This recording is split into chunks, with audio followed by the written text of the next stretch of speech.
News on SBYnews.com. Again, this is our special edition where we're interviewing different candidates throughout the state for different positions. With me today is Miss Marty Pusey. Excuse me. Hello. How are you, Marty? I'm great. How are you? I'm wonderful. Thanks for coming in. Thanks for inviting me. My pleasure. Why are you running for state delegate?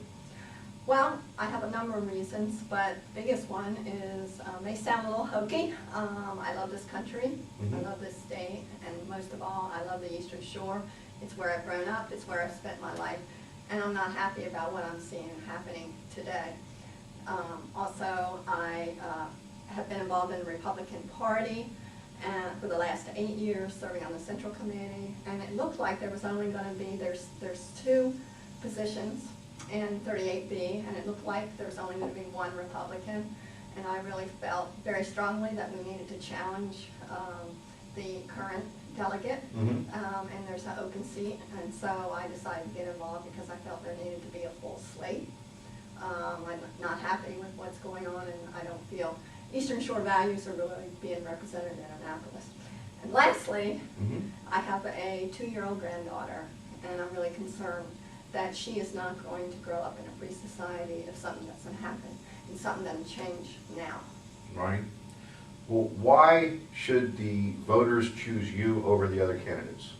I bring a number of experiences. As I said, I've lived on the Eastern Shore all my life. I grew up in Snow Hill, and I really love where I live, and I love the quality of life that we have, and I want to retain it. I went to University of Maryland, College Park, got my bachelor's degree, and also got my master's degree here at Salisbury University. I've worked as a teacher.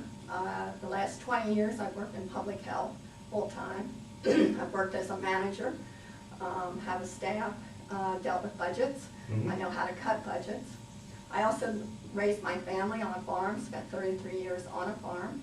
We raised chickens, and I have a deep understanding of what the chicken industry is dealing with today. And lastly, I have a small business here in Salisbury. It's called The Perfect Dress. Right. Get that plug in there. Perfect Dress. You need a bridal gown. There you go. And I have that with my daughters, and I'm really understanding the overtaxation that's happening with small business today. Amen. Amen. Under the current administration, Maryland taxpayers received the largest tax increase in history. How do you believe the governor and the legislature should attack Maryland's current fiscal situation? Well, there's a whole lot of things I feel they should do. But first of all, I think we need to stop working backwards when we make a budget in the state of Maryland. We need to operate like we do in our households, where we see how much money do we have, and then what can we do with that amount of money. Instead, the state of Maryland seems to decide, this is all the things we want, and then they say, how can we get this from the taxpayers? So, to me, that's the wrong way to operate. We need to tighten our belts. We need to set priorities and decide what is it we need, and the things we want can go on the list of things that we want when we can afford those things, just like we do with our household budget. There's 3 areas that I think that we need to reduce spending. First of all, the current administration has been busy buying up a lot of land. In my opinion, when you're in a time of recession, you don't buy assets, you sell assets.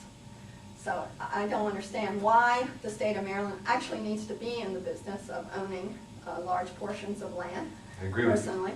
A lot of Worcester County is owned by the state.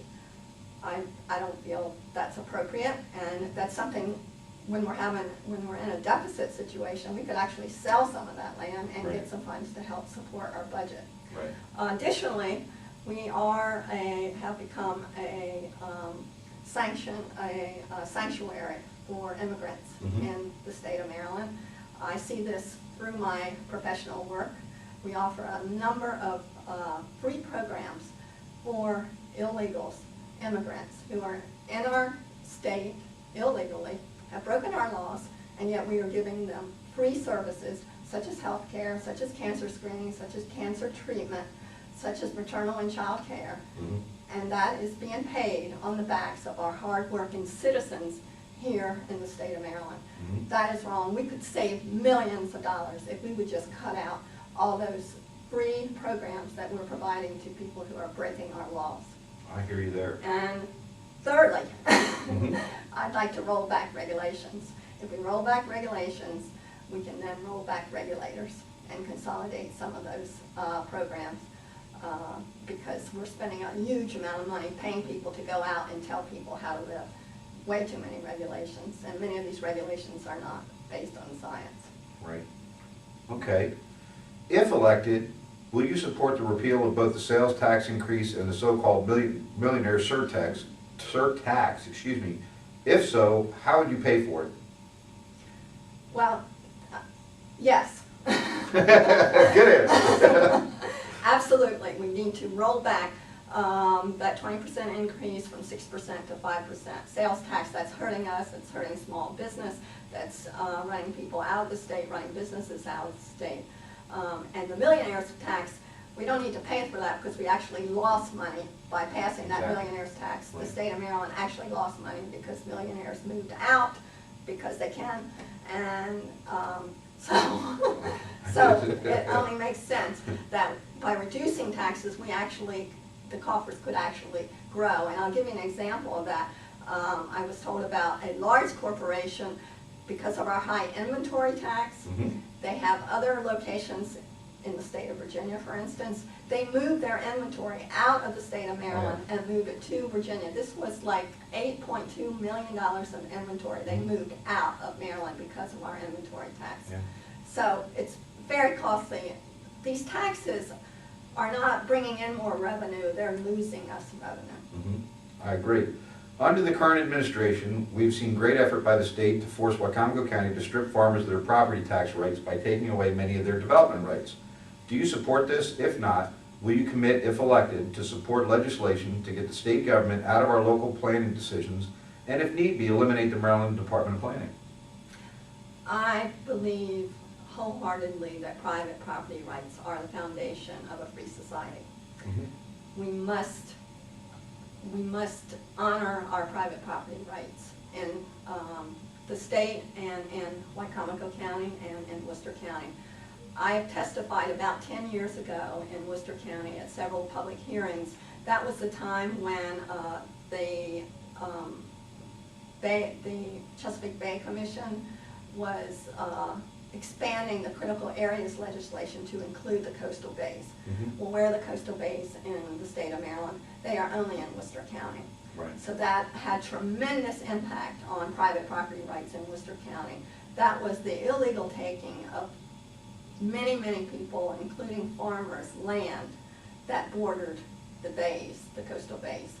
And we are still suffering from those, from that legislation.